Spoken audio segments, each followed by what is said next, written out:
Well, John, an opportunity to chat to you on the playing side and the squad. Are they all keeping well, have you heard? Yes. They're all doing their remote and virtual training? Yeah, they're working hard. I mean, they're disappointed. We were hoping to have a pre-season tour, but circumstances dictate that we can't go on that now.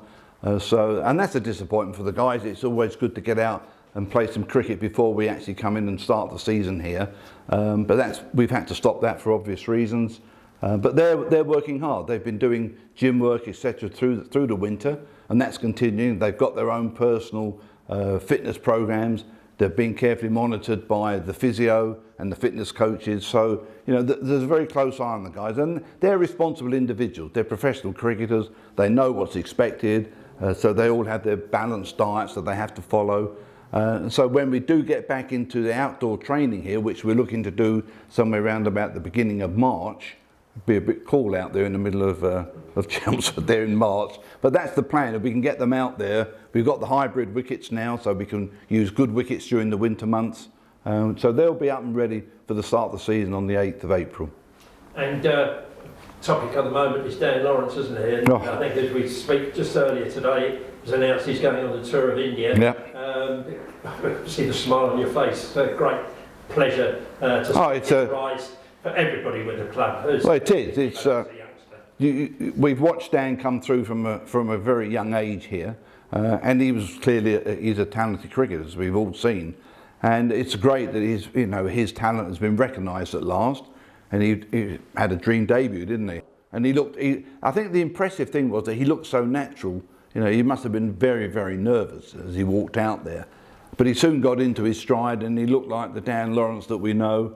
And he's been rewarded with a trip to India, thoroughly deserved. And I think the downside for that is that we perhaps won't see as much of Dan Lawrence at Essex as I would have liked to have done. But he's a talented cricketer, deserves his chance, and I think he's got a big Test future in front of him. So well done to Dan, and the club is obviously very proud of that. You know, he's shown that he can do it, but it also shows that here at Essex and Chelmsford, we actually continuing to develop Test cricketers. You know, with all that's going on around the world, and here we are, we're still doing it, and that's the way we will continue to be. Our thinking is always around developing youngsters to go on and play for England, and that is very much at the top of our thinking. And it's great to see Dan doing so well. Well, we have got so many young talented players waiting for their opportunity. We saw that in one of the last T20 games. I think the likes of Rymel and Robin Dash came in with bowlers as well. But the absence, or likely absence, of Dan Lawrence, is there any thoughts of perhaps drafting another batsman in, or are we content with the squad that we've got at the moment? I think at the moment, the squad we've got is good. Coming in, obviously supporting on the bowling front this year, Peter Siddle is returning as one of our overseas players, and obviously Simon Harmer. Now that the rulings have changed, Simon Harmer will be our second overseas player who's allowed to play in Championship cricket. So they will be our two overseas players, and I think what's happened with Dan, the chances are for the first 8 or 9 games of the season, there's no test match, there's no international cricket at that point. So we should have Dan for the first chunk of the season. So we believe that, you know, with the talent we've got around us, we can, if he goes off, and as he probably will go and be playing test cricket this summer, we can fill that position. So I think there's every confidence there. We have a strong squad, and I think you can see when you put in that squad someone like Peter Siddle's experience, along with Simon Harmer, and then Jamie Porter and Sam Cook, you know, that's a very powerful bowling attack. And then you've got the likes of Paul Walter coming through with his left arm. Exciting prospect is Paul. I think this could be a big year for Paul Walter. He's a talented batsman.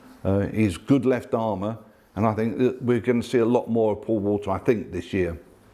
Talking players and T20 cricket, there'll be no Adam Zampa this year. Presumably, you've mentioned Peter Siddle and Simon Harmer as the overseas players. Will they play? I don't think Peter Siddle will play T20. I know he's been playing Big Bash, but he's not in our plans at the moment for T20. Now that can change, and this is really now down to the coach, along with Ronnie Irani, and as they decide on the sort of structure that they want for T20. And they've got various ideas at the moment, but I don't think you'll see Simon Harmer, who is the T20 captain, obviously, but I don't think you'll see Peter Siddle. I can always be proven wrong. The side selection has nothing to do with me, but I think at the moment they've got good ideas of how they want to structure that T20 side, and I don't think it includes Peter Siddle at this time. Right, but presuming as well as ever, with the COVID protocols, etc., trying to bring in overseas players is with difficulty. Absolutely, there are problems all around the world with COVID, and it's whether people, one, would be allowed to travel. I mean, who knows what the travel restrictions are going to be in June when we start.